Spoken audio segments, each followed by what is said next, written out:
from what I have known, all INFJs, they value stability. You know, they've got the J there, so they value stability. They can go exploring. I think especially as they're growing up, they can go through like exploring phases, but it's almost like they know that they're going to come back from the exploring and then have a solid life, you know, or they can take little breaks from things and go exploring. But INFJs are creatures of habit and comfort zones and peace.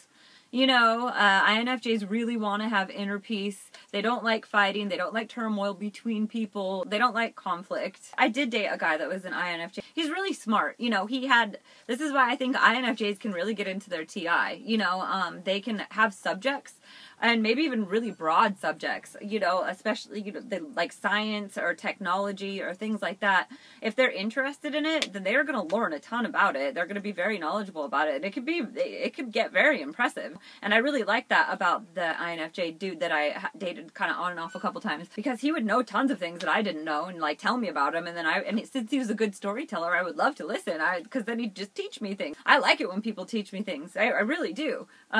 So it's pretty cool, because INTJs, even though they know a ton of shit, they don't really like to teach you things, at least from what I know. They don't really like to talk about their knowledge or try to share it or teach you, and even if they do, they're going to dumb it down, and then you want to sock them in the face because they think that you won't get it. And even if you try to tell them that you get it, they're like, if you do get it, they're like, Sorry, INTJs. I really like a lot of you. I do. I'm kind of fascinated by you. I haven't totally made up my mind about you INTJs as far as at least compatibility. I don't know. I'll come back to that. Anyway, I can see how it would work. You know, I can see it. It just hasn't worked. I haven't found it that too many of you INFJ males out there. I've got a couple INFJ women in my life that I absolutely adore. And I wish I had got to have around more often. And my aunt, she's one of them in Malibu, and oh gosh, I miss her all the time. She's like my spiritual advisor, kind of. I just love talking with her about things. And INFJs are really funny, too. The INFJ guy was hysterical. Like, you know, but like only to us. That kind of a thing. You know, like he would just say, like, I was so surprised when he said the most random thing when we first met, and then I said the most random thing after that, and then it was just like, psh, just randomness forever, but like it made total sense, and it was so much fun. With the INFJ females, they have an aura about them. It's like an otherworldly aura, you know? And it's a peaceful aura. And it's like, it's very soothing for an ENTP. And I gravitate to introverts. Usually extroverts are far too much for me. You know, I'm practically an introvert myself. I'm too much for myself. My former self was too much for myself. I'm really straddled the line. But I do get, if I stay inside too long, then I go around people, then I'm like, yay! But Lyft is perfect for me, because then I get to chat with people, but it's for a limited time, and then they get out, and then I get to be by myself, and I can recover. You know what I mean? And then I get to my max out point, and I'm like, bleh, and then I get to go be by myself again. But INFJs are kind of, I mean, that's pretty perfect, though. They're the most extroverted introvert, and ENTPs, I don't know, they're a very good dynamic, I think, in so many ways. They are very peaceful and very soothing for an ENTP to be around. It's just very easy. It's the easiest thing in the world, you know? I almost feel like, what if this is a comment I made once, I almost feel like there might not be enough of a spark sometimes between the ENTP and the INFJ, possibly, because they both have FE. I think if they've really developed their feeling, especially if they both are getting some FI, then it could be, oh my gosh, like romance novels, like, you know, volumes of them probably. But if they haven't, I think the spark might be a little bit lacking. But the mental stimulation might keep them there long enough, because it's so addicting, you know? Those intuition connections are so addicting. Now that I've talked for like 8 hours about INFJs. I was going to say one thing about where they're going to get pissed off at each other, is that INFJs do like to be on time. You know, they have the FE and they've got the J and everything, so they like to do things orderly, which is good for an ENTP, you know, because they can help reel in the ENTP and keep them on a schedule, make sure they go to the dentist, you know, like, make sure they're running in their hamster wheel, you know, doing the things for their health and, like, whatever. I don't know if INFJs are all that great at eating and things like that. Are you? I feel like you're not that great at eating sometimes. So INFJ and an ENTP may starve to death together. I think they both get kind of cranky when they don't eat, too. And it's probably because they're so used to forgetting to eat. And then the FT thing, like, helps to balance each other out. And then the ENTP with the P all the way through, they can kind of help get INFJs out of their their little ant tracks a lot of the time. INFJs really love their ant tracks. You know, like I said, they'll have little exploratory times, but they really like the stability and the security, and that's good for an ENTP too, because ENTPs, I really think that ENTPs and a lot of a lot of Ps, they need someone to hold them down to the earth, you know?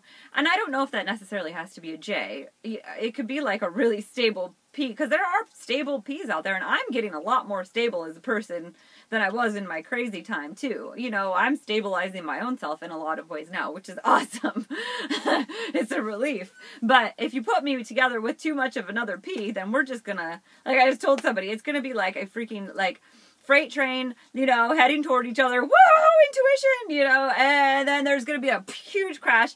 And then if there's too much P, and then it gets with my P, then it will just, the wreckage would fill up with helium, and it would float off into oblivion.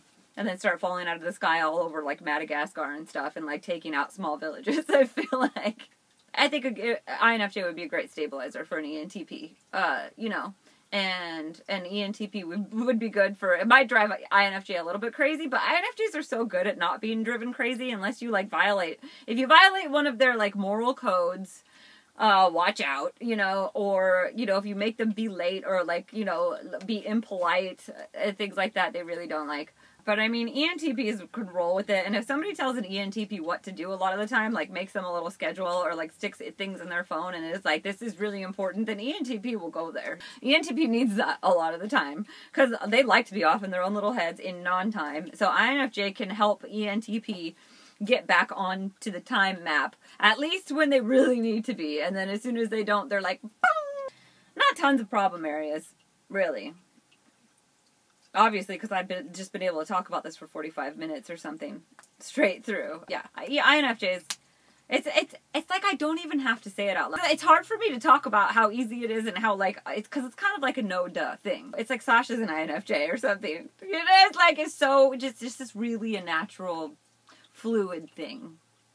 I do have to say, though, that, they both like to have space and time alone, you know. I think sometimes ENTPs need more space, even, than an INFJ. But if an INFJ is, like, needs to think something over, they need to usually go off and be by themselves sometimes. So they can have their introvert time and let things, like, fire off in their intuition. But if they get stressed out or pressured into making a decision, then INFJ is going to get really stressed out, and they're probably going to make the wrong choice, honestly.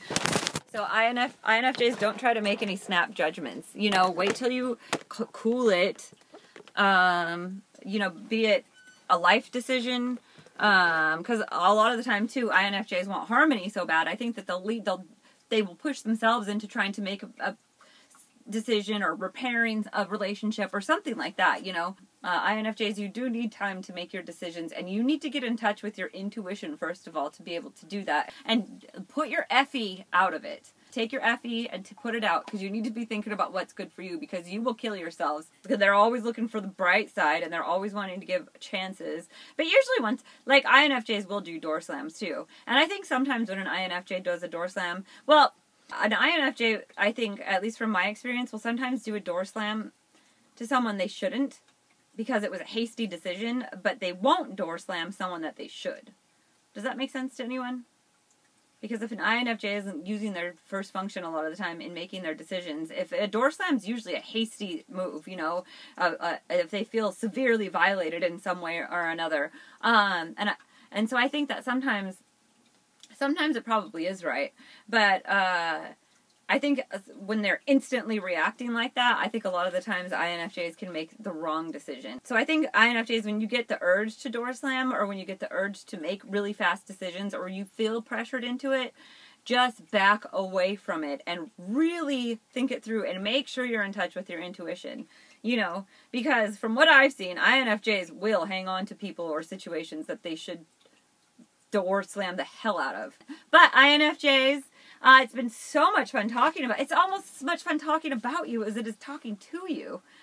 I can't believe I know you guys so well. Or maybe I don't. Maybe you're going to tell me I'm full of shit. You could. You wouldn't, probably, because you're too nice to. But you can write it and be anonymous on Facebook and tell me I'm full of shit if you want to. But yeah, you guys are awesome, and I feel like I don't even have to say it. Like ENTP and INFJ, like mad love forever. soul sister, or possibly like maybe I'll like meet one and fall in love and he'll be my Prince Charming and you can have your ideal of me and I'll have my ideal of you, and it'll just be like, yay! As long as you watch my channel first and you know what I'm about, you know what I mean? Then all the rose-colored glasses are off in the beginning, and that's a huge relief for me because I do not like being idealized, and I've done it too. It sucks because there's no INFJ men out there, and then on top of it, they're an idealist. They're always going to be idealized. Like an INFJ is going to be like, "Oh, you're so perfect," and then when I'm not, it's like, "Oh, I don't know," and then yeah, it's just hopeless for me, pretty much. It's a good thing I got my little dog. I want my soulmate, which is an NF thing, but also a mind. It's got to be all of them. It's like mind, body, soul. Of course, I want everything. I'm impossible to match, and I want the entire, like, you know, like cataclysmic, like metaphysical, whatever, stars to align. That was a lot of fun to talk about, and I can't wait to hear what you INFJs think about everything that I said. Good night, rarest personality type in the world.